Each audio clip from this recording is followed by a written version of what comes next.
Welcome to Money in the Air, the music podcast about neighboring rights, the royalties you earn from the public performance of your recordings and the business of music in general. Brought to you by IFR, the International Association for Artists and Rights Holders. I'm Andrew, a royalty consultant helping artists to collect on their value. Hi, I'm Gina Deacon. I work for Absolute Rights Management and I work with record labels and artists to ensure we claim the royalty income due to them. I'm Stacey Haber and I'm from Inside Baseball Music Publishing. Hi, I'm Tanya Oliveira. I work for Transparence Entertainment Group. I focus on World X USA neighbouring rights on the performer side and rights holder side. Hey, welcome back to Money in the Air, the neighboring rights podcast brought to you by IFR, the International Alliance for Artists and Rights Holders.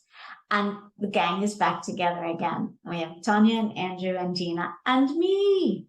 I'm in LA with Andrew because yesterday, the Web3 Music Rights Group that we started off the back of that webinar that we did about music rights and NFTs in the Metaverse, we had our first roundtable. So between April and now, we've been drafting the precedent agreements and offer letters for clearances for NFTs and Metaverse uses of music. And we drafted a royalty matrix, which is a formula for who gets paid what amount based on the number of royalty parties are involved in the deal. And we presented it to a bunch of industry professionals, which included PROs, CMOs, publishers, labels, and attorneys. A very select group, a very small number of people that fit around a table. And the replies were really, really interesting.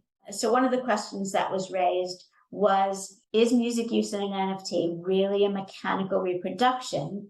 Because they don't believe that the NFT and the music sit on your computer. They think it sits on the blockchain. That's a great question.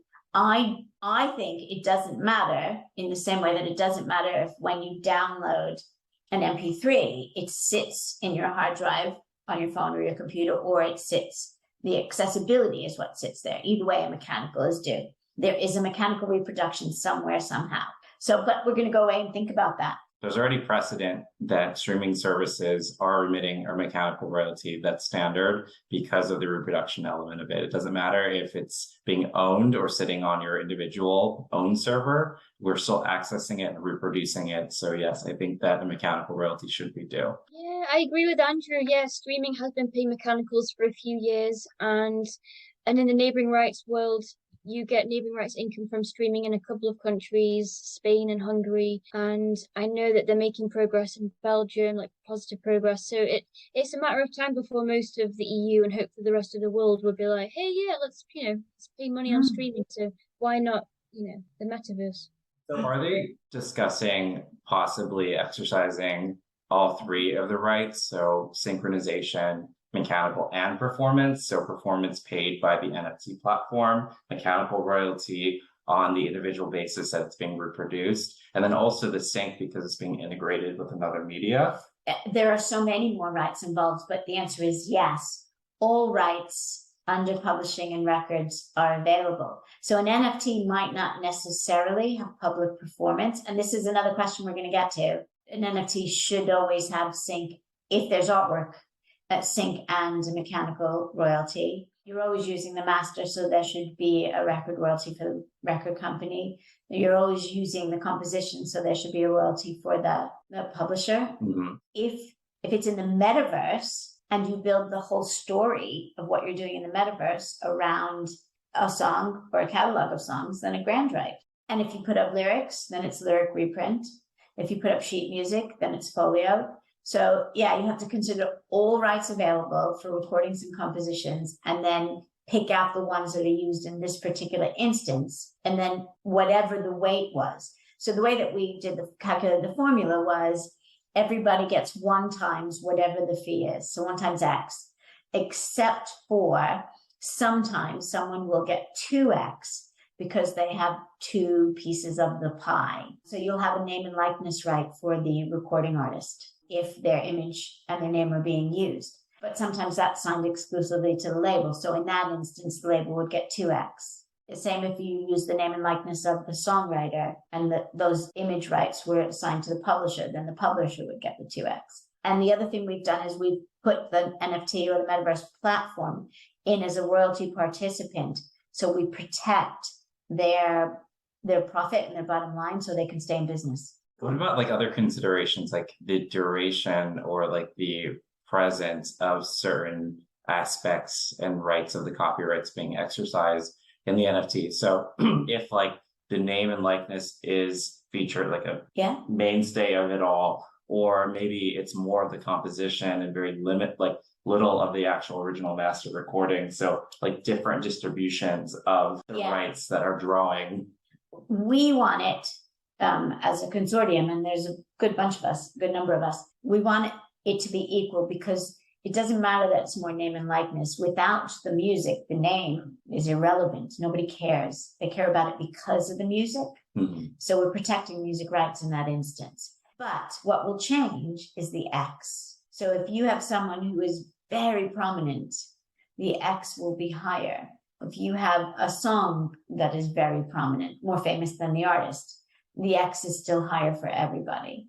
But as long as everybody is an equal participant to some degree in cutting up that pie, that royalty pool, then everybody gets to stay in business. And we won't have any problems like we have with DSPs and streaming, where it's so disproportionate that sometimes the publisher is just going to say no unless you give me MFN, most favored nations. Yeah, so with that, are the rights holders and artists going to bid on these X's, or are they going to be a predetermined amount based on the amount of rights? No, it'll be bids. It'll be quotes. No predetermined amounts. Obviously, a mechanical is statutory. We can't do anything about that. But everything else is you quote normally just like you would for sync. And that was another question that came up about sync. Is sync really appropriate for podcasts and audible books? And we were chatting about this before, because there are no pictures, but those are the licenses that are granted. And what my colleague came up with, she's a genius woman. She's called Deborah Manis Gardner from DMG Clearances. And you'll have seen her on the podcast. She said, you have to redefine sync. And this morning, chatting to Andrew, I came up with what the new definition should be. It's synchronization to another art form. It doesn't have to be to a picture.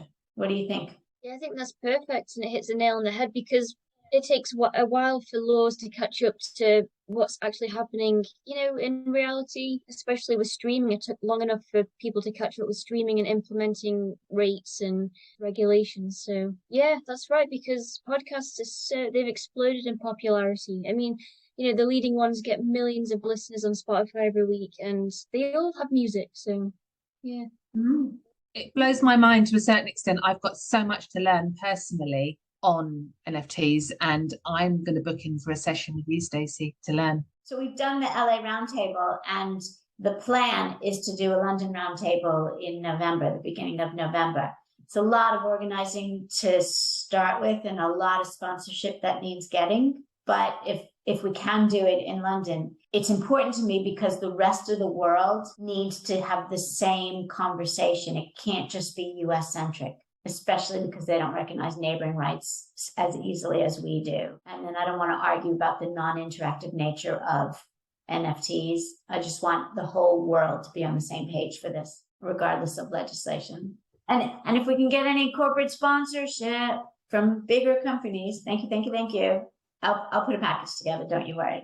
Anything that you think is a gray area in Web3 that you want me to put on the agenda for coming up or to think about it and let me know. And if you out there in listener land, it's info@iafar.co.uk. Write in and let us know what you're thinking about and what you think about what we've just discussed. Because a new revenue stream for our revenue stream in neighboring rights is very welcome in my book. Thanks, guys. And thank you all for listening. And become a member of IFR, www.iafar.co.uk. Join now.